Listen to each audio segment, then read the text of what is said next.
आज के शुभ घड़ी विशेष रूप से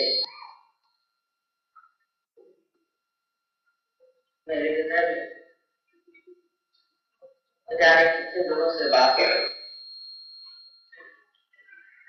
ये आश्रम कम से कम हिंदुस्तान में बन जाए और उसके बाद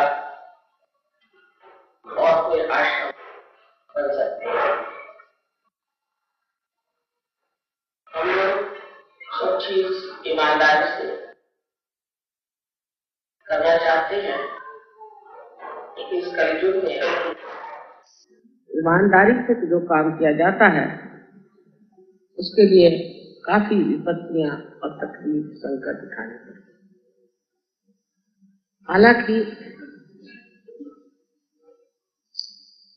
सबसे बड़ा समाधान यह है कि हम लोग ईमानदार हैं और सहयोग में एक बात जाननी चाहिए कि जो चीज जिस वक्त बननी है उस वक्त जरूर बन जाएगी, उसमें रुकावट नहीं हो सकती। अगर कोई रुकावट हुई है तो जरूरी थी, अगर समय उसमें ज्यादा लग गया या कम लग गया, रुपया अधिक लगा या कम लगा, ये सब जरूरी था। इसलिए किसी भी चीज में दोष निकालना नहीं चाहिए, लेकिन उसका आनंद पूरा प्राप्त करना चाहिए। और मन में सोचना चाहिए कि दिल्ली में सबसे पहले हिंदुस्तान का सहयोग का आश्रम बनाया गया, तो अभी तक सारे भारतवर्ष में कोशिश करने से भी नहीं बनी। ये कोशिश 18 साल से हो रही थी और आज ये आश्रम मुझे बड़ा आनंद। इसका पूरा उत्तरदायित्व आप लोगों ने लिया था और सारा श्रम आपने किया, और इसलिए इसका श्रेय भी, सारा क्रेडिट भी आप ही। जब आप लोग मुझे किसी चीज का श्रेय देते हैं तो मेरी समझ में नहीं आता है कि आप लोग कितने अकर्म में उतर गए हैं कि आप जानते ही नहीं कि सब आप ही कर रहे हैं। अगर सब काम मुझसे ही होता तो मुझे आपको जोड़ने की क्या जरूरत पड़ जाती। आप ही मेरे हाथ, आप ही मेरे आंख और आप ही मेरे कान। आपके बगैर मैं कोई भी कार्य नहीं करती, और इसलिए मैं आपसे शरणागत हूँ। एक तरह से कहती हूँ कि जब भी आप लोगों को मेरे लिए हुक्म हो उस जगह मैं हाजिर हो जाऊंगी, और जहाँ कहोगे वहां मैं स्थापित हो जाऊंगी। लेकिन इसमें आपका जो हमारे ऊपर अधिकार है वो बना रहना, वो पूरी तरह से बना रहना चाहिए। और जब वो अधिकार बना रहता है तो उस अधिकार को पूरी भी बहुत आसानी से हो जाती है। अब मुझे तो पता नहीं मैंने इससे कितना रुपया दिया कि क्या दिया, ये तो सारा सदुपयोग का रुपया मेरे जेब से तो मैंने इस पैसा नहीं दिया, लेकिन मैं अपने जेब से भी देना चाहती हूँ, क्योंकि मेरे लिए भी तो आप यहाँ कमरा बना रहे हैं, उसका थोड़ा सा तो कुछ मुझे भी पैसा देना। आप लोग तो बना ही रहे हैं, लेकिन मुझे भी कुछ देना चाहिए।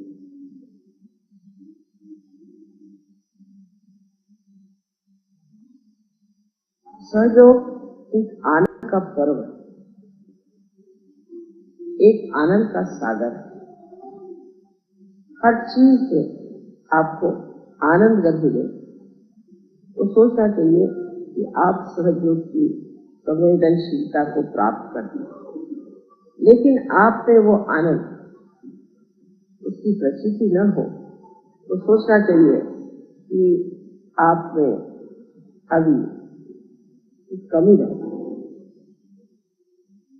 इसको बनाने में जो कुछ भी कष्ट हुआ हो, जो कुछ भी परेशानियां हुई और जो कुछ भी आपको भागा पड़ा, ये सब कुछ एक खेल,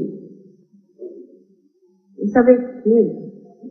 और इस खेल को हमने जिस तरह से खेला उसका मजा हमने उठाया।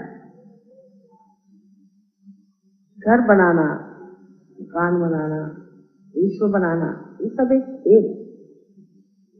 अगर आप विश्व के बनाने पर ये सोचें कि कैसे बनेगा, क्या होगा, तो उसका मजा ही खत्म हो जाएगा। लेकिन आप बना रहे हैं, आप देख रहे हैं किस तरह से बना रहे हैं और किस तरह से इस चीज को कर रहे हैं।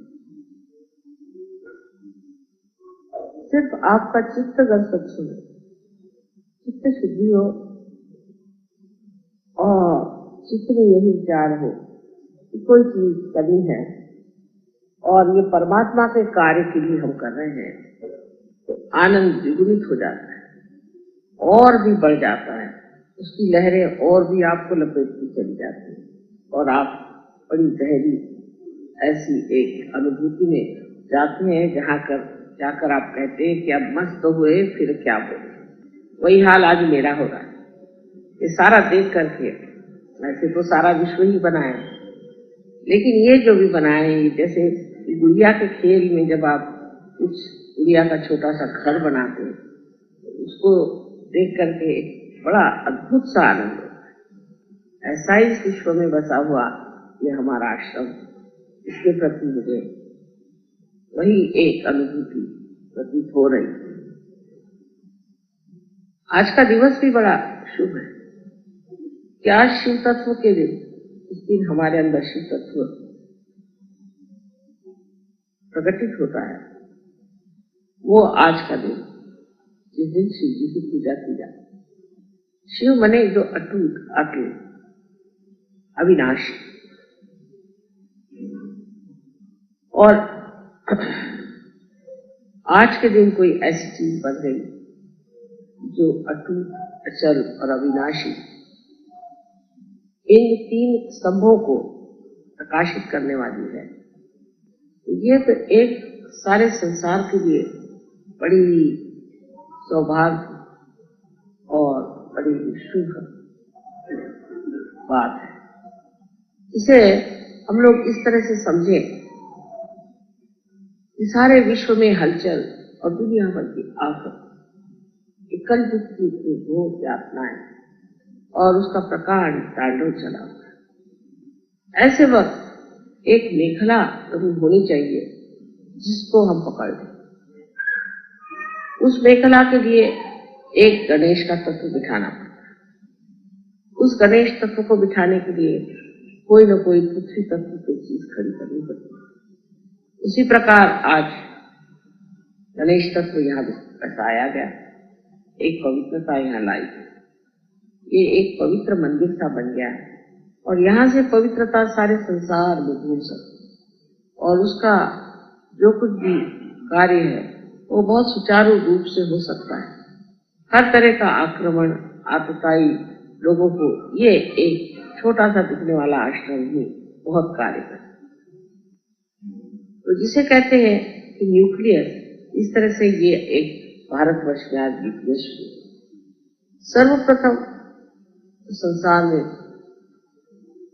चीज बनाई गई वो श्री गणेश, लेकिन उनसे भी पहले और आदिशक्ति से भी पहले जो तत्व था, उस तत्व को हम ये कहेंगे कि वो सदाशिव स्वरूप, सदाशिव। उस सदाशिव तत्व से ही उनकी जो शक्ति आई उसे हम आदिशक्ति कहते हैं।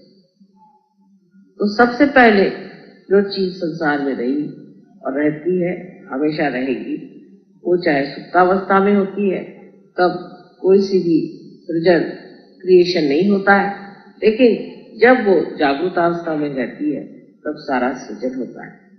उस वक्त हर तरह का सृजन आते रहता है, फिर उसके बाद अवतरण आते हैं और सब तरह के कार्य होते हैं और फिर वही जाकर की चीज जब सो जाती है तो सब चीज फिर सुप्तावस्था में चला जाता है। ये जो सुप्तावस्था में जाने की स्थिति है, उस स्थिति से पहले ही हम लोगों को उस जागरण में उतरना चाहिए जो शिव तत्व है। शिव का तत्व समझना एक हिंदुस्तानी के लिए कठिन बात नहीं, क्योंकि अपने यहाँ भारतवर्ष में जो कि भारतीय हैं, जो कि विदेशी लोग हैं या विदेशी संस्कृति से प्रभावित हैं, उनकी बात, और सर्वसाधारण किसी भी भारतीय को आप कर देखें तो वो यही कहेगा कि इस अविनाशी तत्व को ही पाना हमारे जीवन का लक्ष्य है। बाकी सब चीजें विनाशी, ये हम लोग जानते हैं। सारी चीजें विनाशी हैं और विनाशी चीजों के पीछे दौड़ना ये कोई भी अकल की बात नहीं। विनाशी चीजें जहाँ है वहां है, अपनी सीमा में रहे, लेकिन उनका जरूरत से ज्यादा महत्व करना विनाश की ओर जाता है। यही चीज है जो शिव तत्व है, इसे हमें प्राप्त करना है। जो सारी हमारी कार्य पद्धति गतिविधियों का लक्ष्य भी है और वही हमारा केंद्र बिंदु और स्रोत भी। यही चीज विदेश में लोग भूल गए। विदेश में लोग विनाशी चीजों को बहुत महत्व देते और विनाशी चीजों के लिए भागते हैं, उसी को महत्वपूर्ण समझते हैं और उसी को सोचते हैं कि उसी से हम सब लाभ कर सकते। उनको अविनाशी की शायद खबर भी नहीं, बहुत से लोगों को, और जिनको है वो भी बस उसको विचारों में और तत्वों में और इस चीज में बांध करके एक बड़ा भारी सा कहना चाहिए कि प्रबंध सा बनाते, लेकिन उसमें जान नहीं, उसमें प्राण नहीं। उसके जो प्राण है वो है शिव तत्व, और शिव तत्व जो है वो हम लोगों को मालूम और हम जानते हैं इस अविनाशी शिव तत्व से ही सारा कार्य। अगर हमारा मस्तिष्क अगर किसी तरह से काम से चला जाए तो भी हम जिंदा हैं। अगर हमारा हाथ टूट जाए तो भी हम जिंदा हैं। अगर हमारा पैर टूट जाए तो भी हम जिंदा रह सकते हैं। रीढ़ की हड्डी भी टूटने पर हम जिंदा रह सकते हैं, पर जैसे ही हृदय बंद हो जाता है जहाँ शिव का तत्व है, फिर हम इस संसार में नहीं रह सकते। तो शिव के तत्व के बारे में हमें जानना चाहिए कि ये अत्यंत तत्व भोला। भोलेपन का ये मतलब नहीं कि मूर्ख, भोलेपन का मतलब है पवित्र, अत्यंत पवित्र है। जैसे कि एक पवित्र चीज आपने यहाँ बिछा दी हो, इस पर एक छोटा सा भी दाग लग जाए तो फौरन दिखाई दे देगा। इसी प्रकार शिव तत्व का है कि जैसे ही थोड़ी सी भी गलती करते हैं तो शिव तत्व के प्रकाश में वो एकदम साफ दिखाई दे देगा।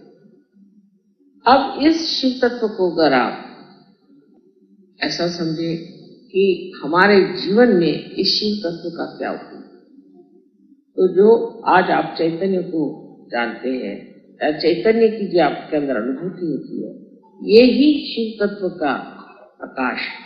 और जब तक शिव आपके अंदर जागृत नहीं होते, जब तक आपकी आत्मा आपके अंदर जागृत नहीं होती, आप इस शिव तत्व को प्राप्त नहीं कर सकते, उसकी प्रचिति नहीं कर सकते, उसे जान नहीं सकते।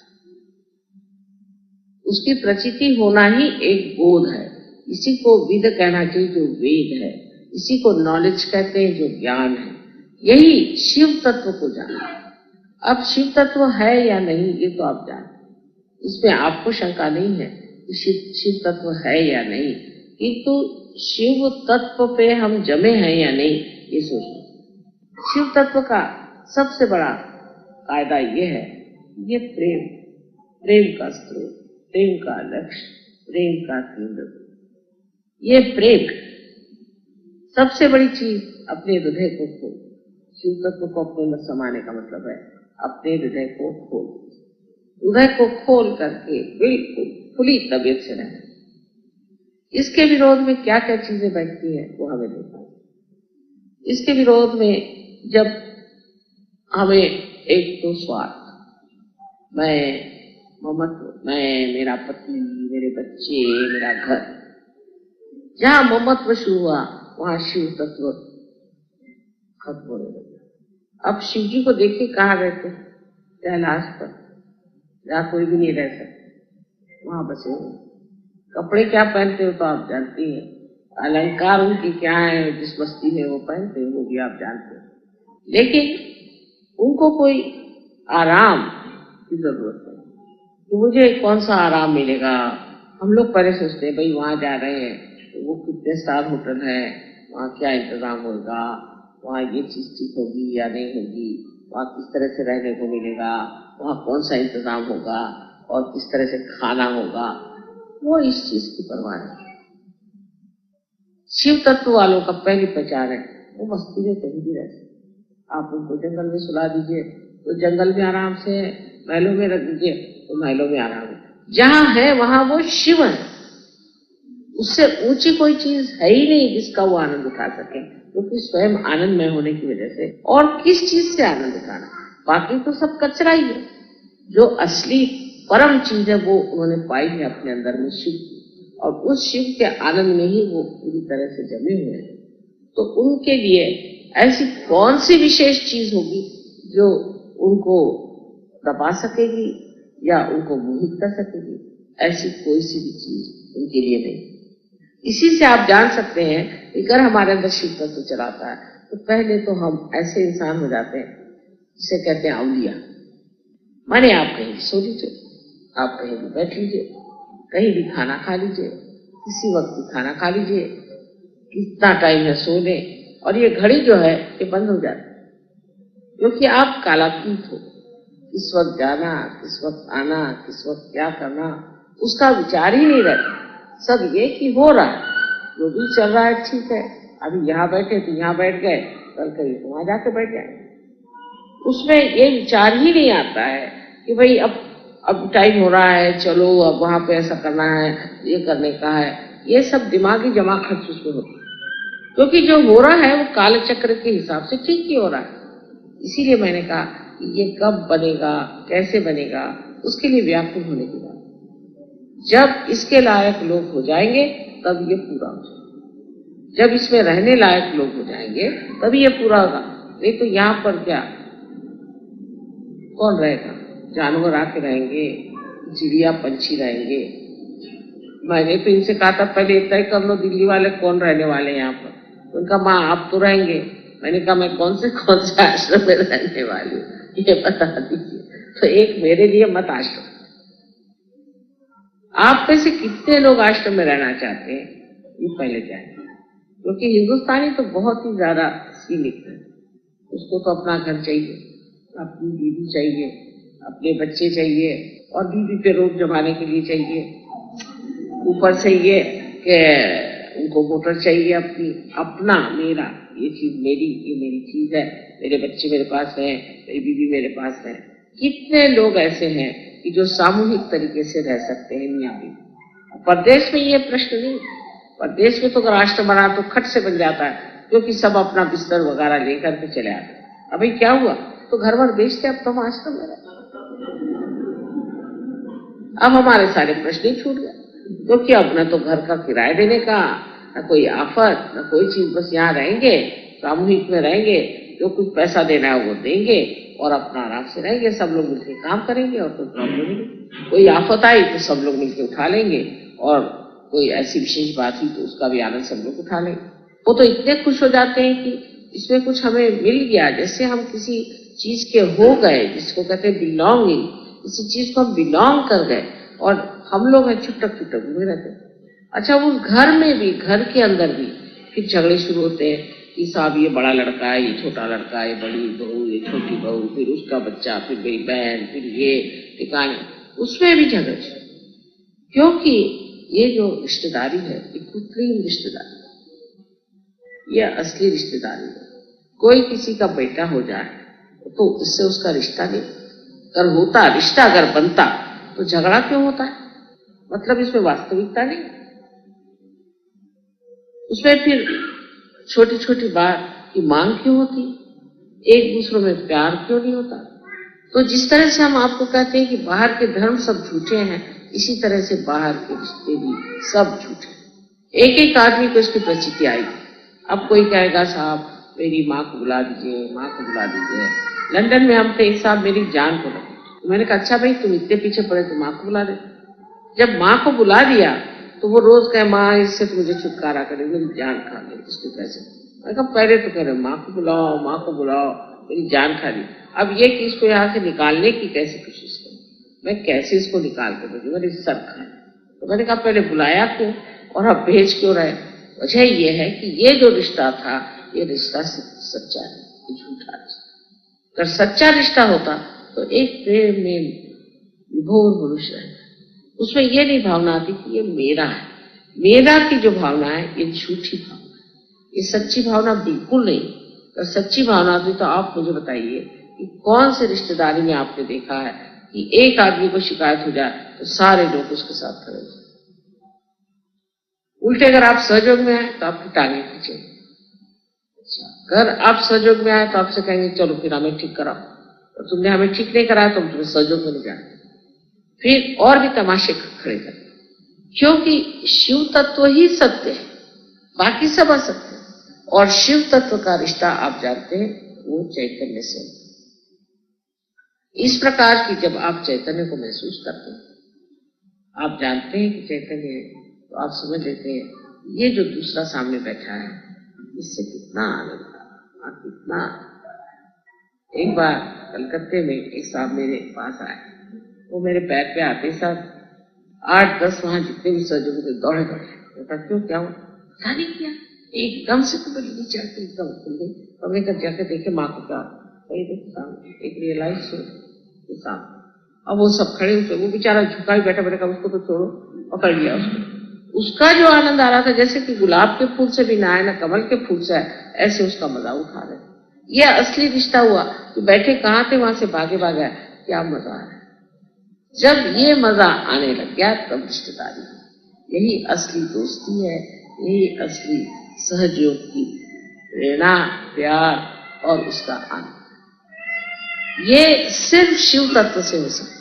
अगर आपके अंदर शिव तत्व है तो आप आपस में झगड़ ही नहीं सकते। आपने गणों को देखा है कि गण कैसे होते हैं कि वो एक इशारे पे कठिन से कठिन काम सब लोग मिलकर करने लग जाते। कठिन से कठिन बात हो उसमें सब जुट करके करने लग जाते। लेकिन अगर हमारे यहाँ शिव तत्व की जब पूर्ण प्रणाली शुरू हो जाती है, मैंने देखा है कि अगर समझ लीजिए कोई चीज अमेरिका में हो गई तो सारे सहयोग उधर दौड़ पड़े। कोई घटना ऑस्ट्रेलिया में हो गई तो सबका चित्त वहां दौड़ पड़े। इतनी बड़ी बात है। लेकिन सबसे पहले इसमें हमें जानना चाहिए क्या हम शिव तत्व में स्थित हैं। शिव तत्व में स्थित होना माने मैं नहीं कहती कि आप सन्यासी बाबा बन के आ गए, पर अंदर से संन्यास्त भाव आना चाहिए। अंदर से संन्यास्त आने भाव का कहना यह होता है कि आप इस तरह से कि एक पेड़ के अंदर उसकी शक्ति या उसके अंदर का जो सैप होता है वो उड़ता है और हर जगह जाता है, हर पत्ती पे, हर शय पर, हर फूल पर, हर फल पे जाता है, फिर लौट जाता है। इसी प्रकार आपका भी प्यार बिल्कुल निर्वाच पूरी तरह से असंग में डिटैच्ड होगा, तब आप शिव तत्व में स्थित हो। और जब वैसे आप हो जाते हैं तब आपको आप एक दूसरे पर मजा आने लगता है। नहीं तो एक दूसरे को देख करके वो ऐसा बोले, इन्होंने ऐसा किया। शुरू शुरू में तो ऐसा लगता था कि मैं किसी झगड़ालू घर में घुस गई, जिसका उसका आपस में झगड़ा, न किसी को आपस में मजा आ रहा है न कोई आपस में प्यार कर रहा है। जिसका झगड़ा उससे, उसका झगड़ा उससे। मैं तो देख देख सोचती है भगवान मैं क्या, यहाँ कुछ मेरा कार्य तो बनने नहीं।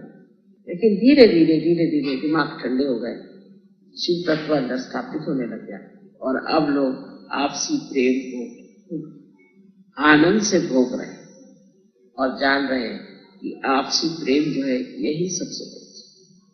और रिश्तेदारों का भी अनुभव आने लगा ये क्या चीज है।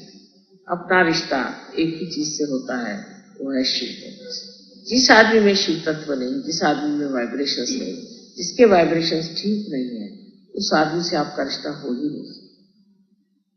कितनी भी कोशिश कर लें तो भी वो रिश्ता बन नहीं। उसको जब तक उसके वाइब्रेशंस ठीक नहीं जाएंगे तब तक आप कुछ भी कर लें, आपको उसके साथ मजा आएगी नहीं। या तो आपके वाइब्रेशंस खराब हो जाएंगे या उसके वाइब्रेशंस खराब। तो आपको ऐसा लगेगा कि इसी के वाइब्रेशंस खराब है तो क्या मेरे खराब हो गए, मेरे खराब है तो क्या इसके खराब हो गए, और एक तरह की सब भ्रांतिमय स्थिति आ जाए। आपको यही समझ में नहीं आएगा कि वाइब्रेशंस किसके खराब। तो इसलिए ऐसे आदमी जिनके की वाइब्रेशंस ठीक नहीं, उनसे दूर रहना चाहिए। उसमें कोई किसी को बुरा नहीं मानना चाहिए, उसमें दोनों का लाभ है। अगर आपके अंदर शिव तत्व जागरूक है तो आप उनसे अलिप्त रहें। इसका मतलब ये नहीं कि आप उनको दुष्कारी या बुरा कहें, लेकिन उनका भी शिव तत्व ठीक करना चाहिए और उनसे भी कहना चाहिए कि आप अपना शिव तत्व को ठीक, क्योंकि अगर ऐसे लोग बीच में आ जाए तो उसमें कभी भी आनंद नहीं आ सकता। जैसे कि कोई कहे कि दूध में आप दही डाल दीजिए, क्या आ गया, सब तो डिटैच है, ऐसा तो होता नहीं। दूध में आपने दही डाल दिया तो दही हो जाए। आप कितनी भी कुछ थ्योरी लगाओ, उस थ्योरी का काम नहीं। उसके सामने जाके प्रार्थना करो, नमस्कार करो, कुछ करो, दूध में आपने दही डाल दिया। और जिन लोगों के वाइब्रेशंस खराब है उनको पूरी तरह से गाइडेंस देना चाहिए, तुम्हारे वाइब्रेशंस ठीक हो जाएंगे, वो सब ठीक हो जाएगा। और तो आपकी शांति और आपके शिव तत्व से वो देख के कहेंगे हाँ ठीक है, ये आदमी कितना शांति में बैठा है, मैं भी ऐसी शांति में क्यों ना बैठूं, इस शांति को मैं क्यों ना, उसका क्यों ना मैं उसका उपभोग। इस तरह का आपका जीवन उस शांति में, सादगी में, प्रेममय में जब घुस जाएगा तो दूसरे लोग जिनके वाइब्रेशंस ठीक नहीं, जो अभी इतने बैठे नहीं हैं सहयोग में, वो धीरे धीरे बैठे। लेकिन सबको यही कोशिश करनी चाहिए कि हमारा हित का है, हमारा हित इस तरह से पागल जैसे घूमने में और भटकने में नहीं। उस अविनाशी चीज को प्राप्त करना ही हमारे जीवन का लक्ष्य है। हम इसीलिए सहयोग में भी आए, और सहयोग में आकर के हम अगर आधे अधूरे रह गए तो क्या फायदा, हमने क्या प्राप्त किया। उससे हम जिस रास्ते पे आए, हम पीछे में बैठ गए, मंजिल तक तो पहुंचे। इस शिव तत्व के बारे में मैंने अनेक बार बातें करी है और बताया, लेकिन दिल्ली वालों के लिए विशेष रूप से शिव तत्व की बात करनी चाहिए। शिव तत्व की बात ऐसी है कि आपको पता होना चाहिए कि जब हृदय आपका पकड़ जाता है तो आपका आज्ञा चक्र, और मैं तो उल्टे कहूं, अगर आपका आज्ञा चक्र पकड़ गया सामने का, तो आपका हृदय एकदम से संकुचित होता है, एकदम छोटा होता है। और जब आपका आज्ञा चक्र खुल जाएगा, आपका हृदय एकदम ठंडा ठंडा उसमें से बहना। आज्ञा चक्र चढ़ता है अहंकार से,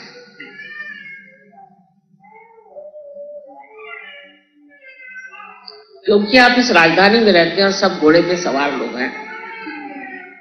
आप भी सोचते हैं बच्चों को जरा, पता नहीं क्यों बच्चे रो रहे हैं, इनको देखना चाहिए, जो बच्चे रो रहे हैं उनको देखना चाहिए।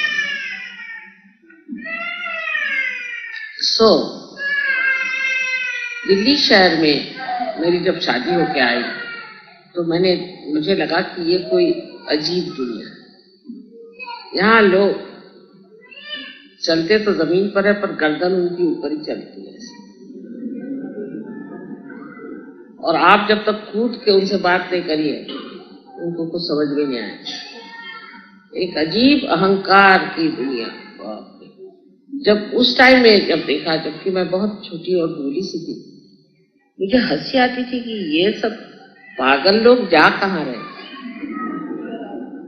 सीधे जमुना जा रहे हैं, किसी घाट पर जा रहे हैं, कुछ समझ में नहीं आता। तो मैं देखा करती थी और मुझे बड़ा आश्चर्य, सबकी गर्दन यहां से उठकर 6 फुट चलती। और इसका कारण यह कि अहंकार, इतना अहंकार। एक चपरासी भी दीदी घर में आए तो वो शनील के सूट पहन करके, लिपस्टिक लगा करके पहुंची घर में। मैंने सोचा कोई मेमसा भी होगी, नाखून रंगाए हुए, लिपस्टिक लगाए हुए, चूड़ियां पहनी हुई, बिल्कुल फैशनेबल। और मैं तो उसके सामने बिल्कुल ही गांव की औरत लग रही थी। तो मैंने सोचा कोई मेम साहब होगी, तो मैंने उससे कहा चाहिए, उनको सोफे पे बिठा दिया। वो बैठे ना, मैंने कहा आप बैठिए बैठिए। मैं कैसे बैठ सकूं? मैं कहा क्यों, आप बैठिए, आप हैं कौन? मैं आपके चपरासी की दीदी।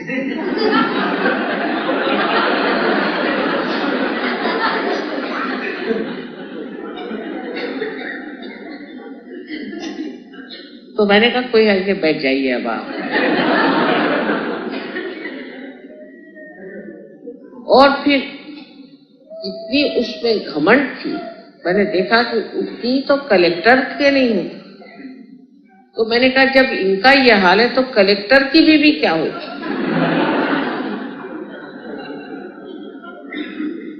और इस कदर अहंकार और झूठ और इतनी कृत्रिम जिंदगी की मैं तो नागपुर से आई थी, मुझे तो लगा कि ये है दुनिया, कैसी दुनिया है, इसमें कुछ समझ ही नहीं आ रहा। अजीब अजीब से अनुभव आने लगे। जैसे हमारे पति आए तो वो शास्त्री जी के साथ थे।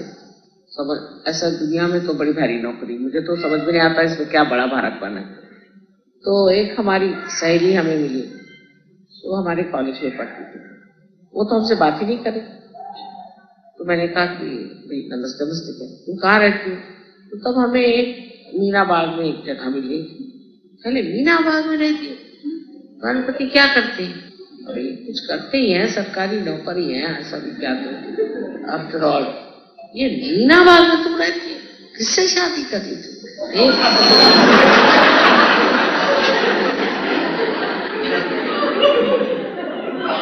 तुमको और कोई नहीं मिला?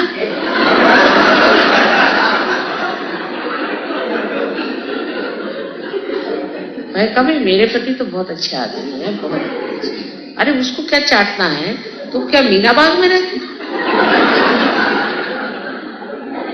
मैंने सोचा कि इसको सारी दुनिया में कौन कहाँ रहता है, किसकी क्या पोजीशन है, उसको सब पाठ याद कि कहाँ रहते हैं।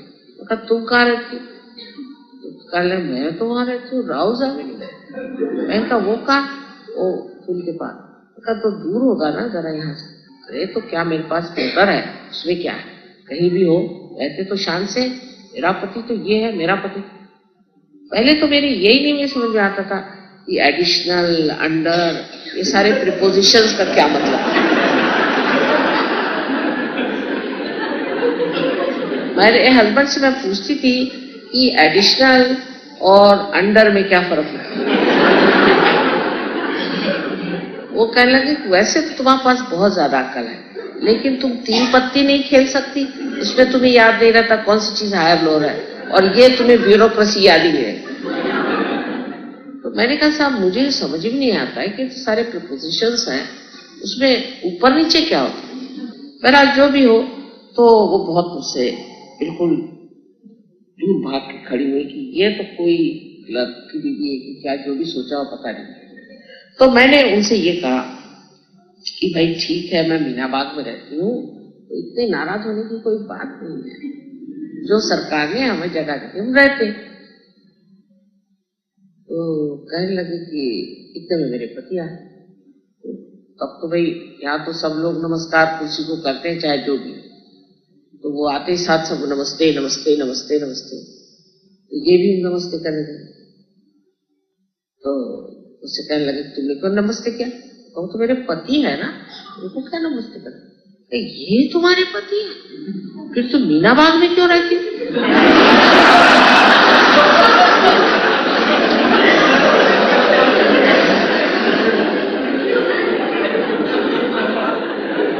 तो जैसे कि कोई वो एरवड़ा का जेल है कि क्या मीना बाग में। उसमें इतना ऑब्जेक्शन क्या? ये तुम्हारे पति? अरे तुम तो बड़े आदमी की बीवी हो। मैं कहा मेरी पता नहीं, वे लंबे हैं मेरे हस्बैंड।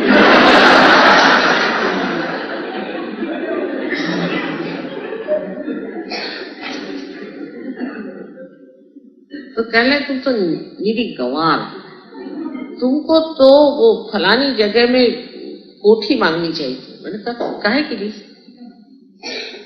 तो कहले वाह इतने बड़े आदमी हैं, तो क्या तुमको बड़ी कोठी नहीं चाहिए? तो कभी मुझे तो छोटा ही घर अच्छा लगता है, क्योंकि सफाई वफाई करे मुश्किल जाती है।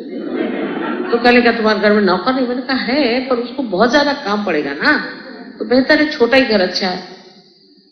इस कदर यहाँ पर आर्टिफिशियलिटी, ऊपरी तरह से बात, ऊपरी तरह का बात। उसके बाद तो वो समझ लीजिए उन्होंने मुझे रोज एक फोन करती थी, मैं तो परेशान। मैंने कहा इसको क्या होगा भाई, अभी तो ये मीना बाग से घबराती थी और वो रोज ही आने के लिए बैठी हुई मीना बाग, समझ में नहीं आ रहा। इस तरह की ये चीजें मैंने जब देखी तो मैंने सोचा यहाँ के लोगों का दिमाग क्या हो जाएगा। अगर समझ लीजिए कोई बिल्ली से आप कह दे कि आप घोड़ा है, तो वो घोड़ा राह एक तरफ, वो बिल्ली क्या हो जाएगी ये बता दीजिए। वही हाल यहाँ के लोगों का कि हर आदमी जो है वो अपने को पता नहीं क्या समझता है, और ये सब बाहर की लादे हुए गोबर के टुकड़े उनको लेकर के कौन सी शान बघारते हैं। ये तो कल गिर जाएगी, सब चीज गिर जाएगी, ये सब विनाशी चीज तो रखा क्या। आज बड़े कुर्सी पे बैठे, कोई भी आदमी हो, कितना भी खराब हो, बिल्कुल ढूंढरा पक्का प्रसिद्ध लोफर हो, कैसा भी हो, वो कुर्सी पे बैठे, सब हाथ जोड़े खड़े। वो कोई प्रतिबंध है ही नहीं कि किस तरह का आदमी कुर्सी पर बैठे। अच्छा, और अगर वो आदमी उस कुर्सी से उतर गया तो उसकी सारा कच्चा चिट्ठा आप पूछ लीजिए। जब तक वो कुर्सी पर है तो वो तो समझ लीजिए भगवान से भी बढ़, भगवान ही लोग उसको कहते हैं।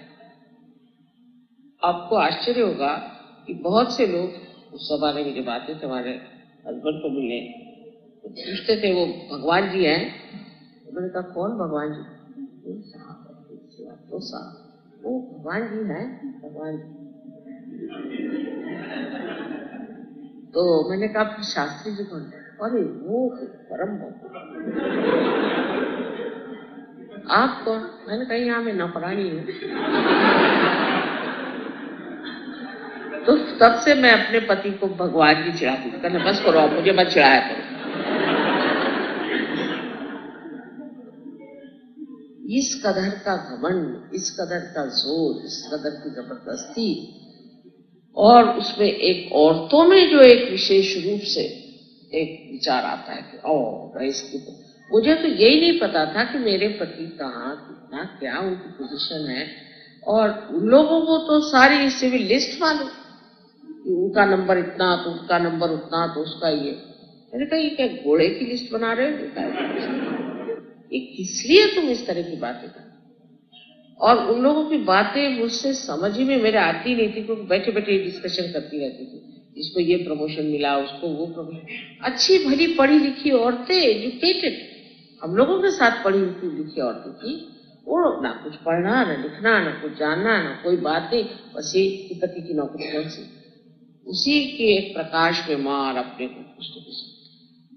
इस कृत्रिम जीवन से आप एकदम हट जाइए, इस कृत्रिम जीवन को एकदम आप छोड़ दीजिए। ये जो कुछ भी बेमसाबियत है ये अब खत्म हो चुका, अब असलियत पर आना है, क्योंकि अब सहयोगी, और सहयोगी के लिए ये जरूर है कायदे कपड़े पहने, कायदे से रहे, सुशोभित रहे, ये सब चीज ठीक है, लेकिन अपनी सीमा में, अपनी सीमा में।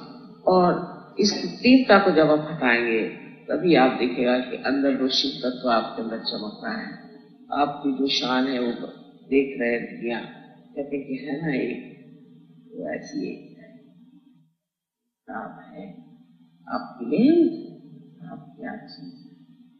फिर वो कुर्सी से उतरे, चाहे कुर्सी पर बैठे, चाहे वो बाहर जाए, चाहे अंदर जाए, सारी दुनिया उनके नाम से ही सोचेगी वाह क्या नाम दे दिया।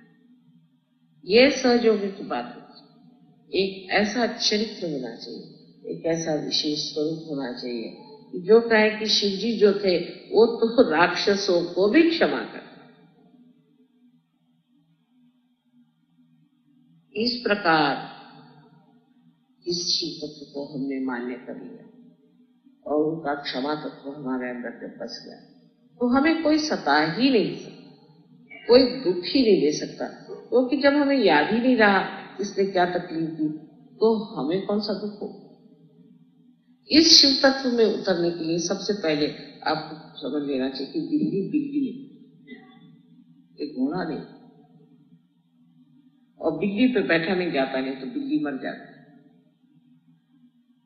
ये नहीं सोचना है कि हम दिल्ली में रह रहे हैं तो हमको विशेष, जैसा ही ये सोच लिया ऐसे ही आपका जो है सारा चरित्र ही एक हास्यास्पद इडियोटिक हो जाए। एक और भी मजेदार बात कि एक साहब मिनिस्टर साहब से मिलने गए, एक साहब वहां बहुत खुद रहे थे, तो कहा साहब आप इतना क्यों कूद रहे हैं, आपको पता नहीं मैं पिए हूँ। अच्छा पिए हैं, अच्छा नमस्कार। ये तो पिए हुए आदमी है।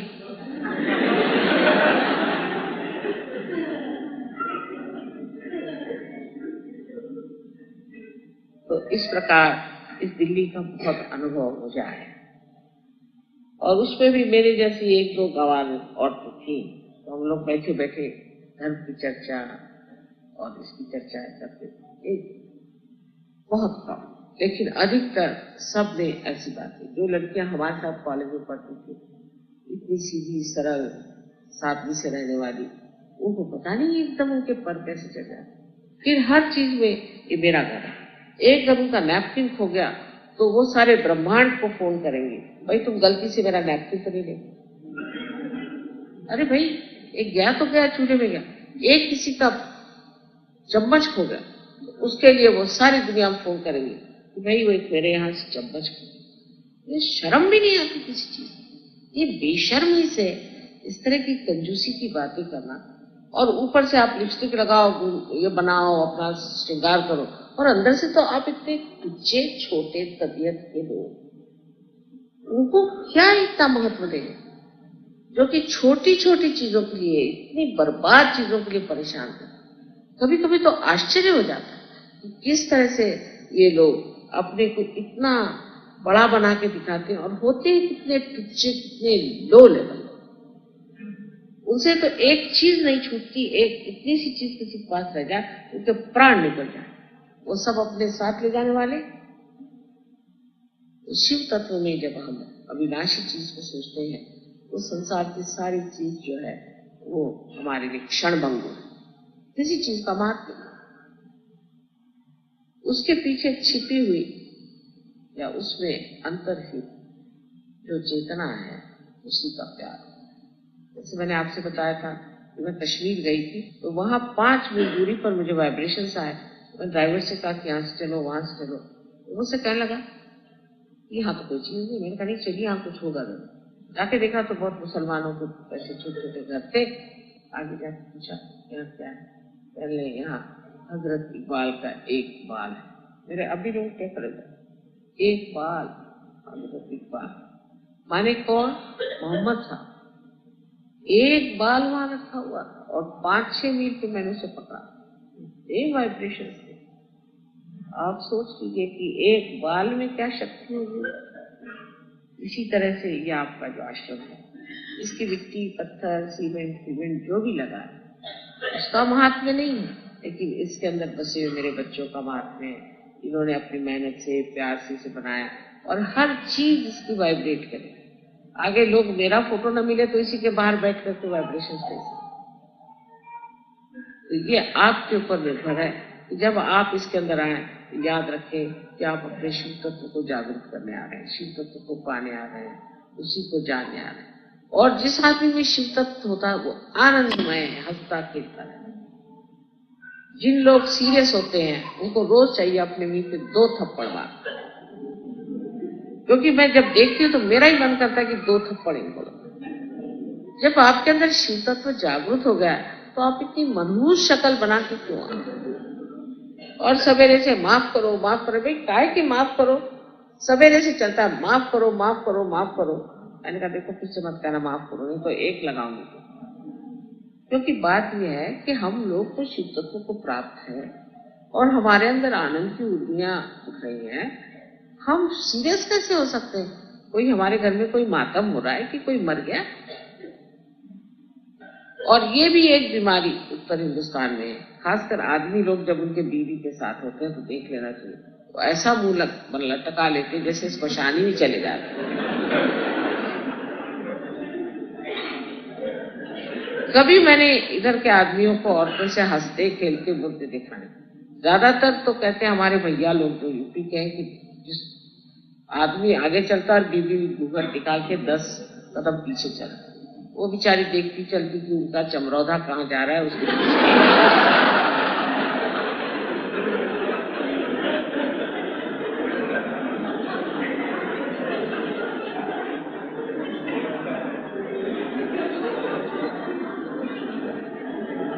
और आदमी लोगों को तो बीवी से बात करना किसी आप होटल में जाके बैठिए, किसी रेस्टोरेंट में बैठिए, वहां अगर आप देखिए कोई आदमी किसी औरत से बहुत बात कर रहा है तो समझ लेना चाहिए इसकी वो बीवी नहीं है। इम्पॉसिबल।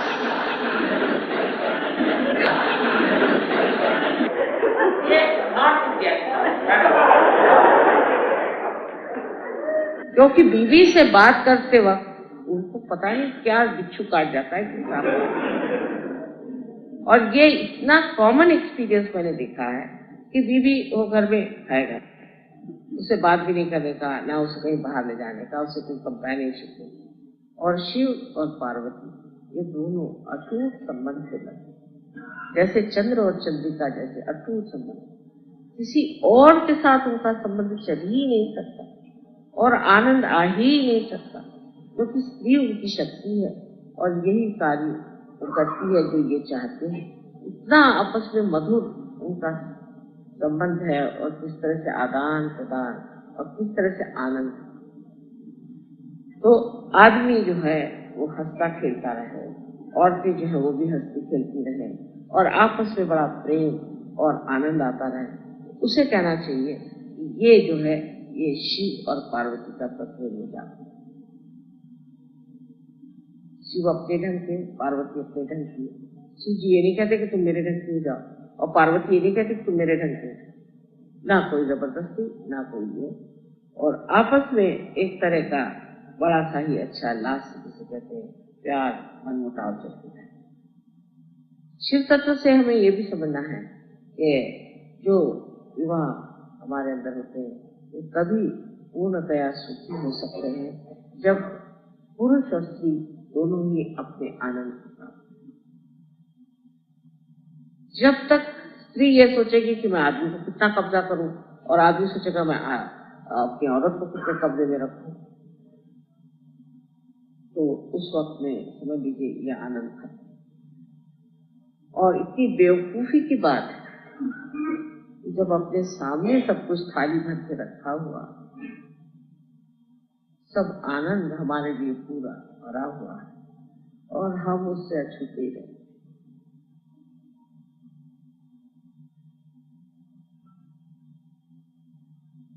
आपस में जो सहयोग का आपस में मेल जोड़ है वो तो बहुत अच्छी बात है, लेकिन अपने गृहस्थी में भी किसी तरह से मेल जोड़ होना चाहिए। ना कोई स्त्री पुरुष को डोमिनेट करे, ना पुरुष स्त्री को डोमिनेट करे, सब लोग अपने अपने जगह आनंद लें।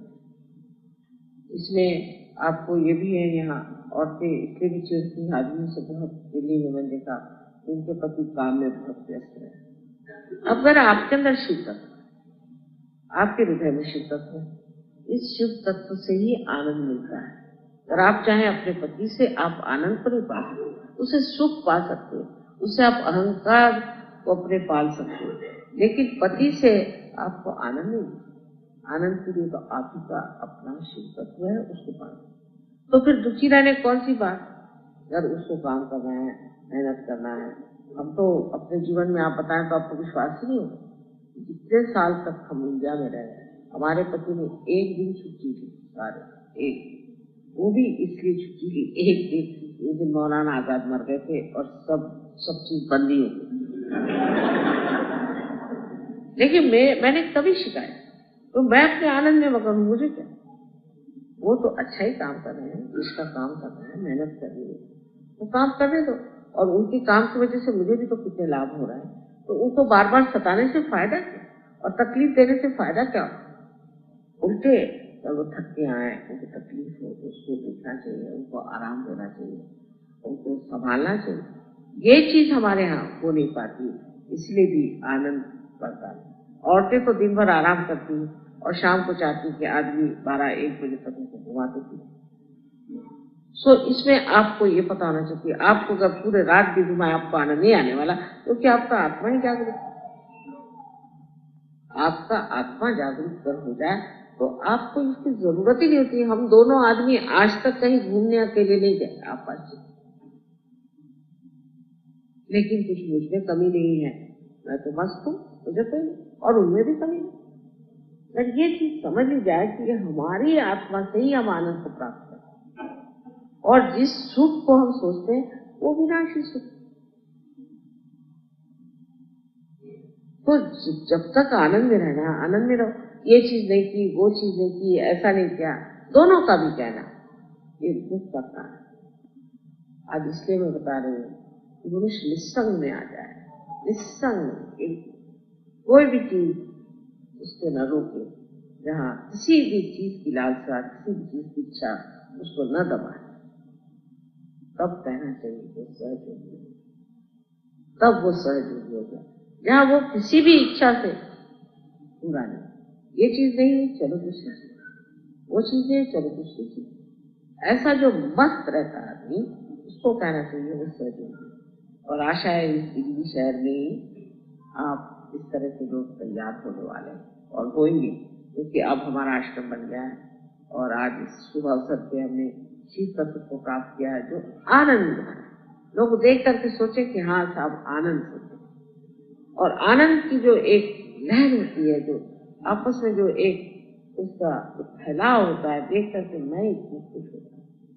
मेरे बच्चे इतने आपस में खुश हैं, जो प्रेम से बैठे हैं और एक दूसरे का मजा उठा रहे हैं। यानी जब इन लोग की दोस्ती देखती है ऐसा लगता है ये दिल्ली जो है अब बदलती है, जहाँ पे दोस्ती नहीं, आपस में इसको काट, उसको खींच, उसको ये कर, एक को नीचा कर, एक को ऊपर कर, उस जगह ये दोस्ती का वातावरण, और इतना शुद्ध दोस्ती के लिए दोस्ती, प्यार के लिए प्यार, इससे बढ़ के और माँ को खुश नहीं। ये भी दिन हो जाए तो मैं कहूँ कि इस आश्रम बनाने का और मेरी जो मेहनत है उसका सब मुझे फल। आशा है आज आप लोग अपने ईश्वर को स्थापित करें।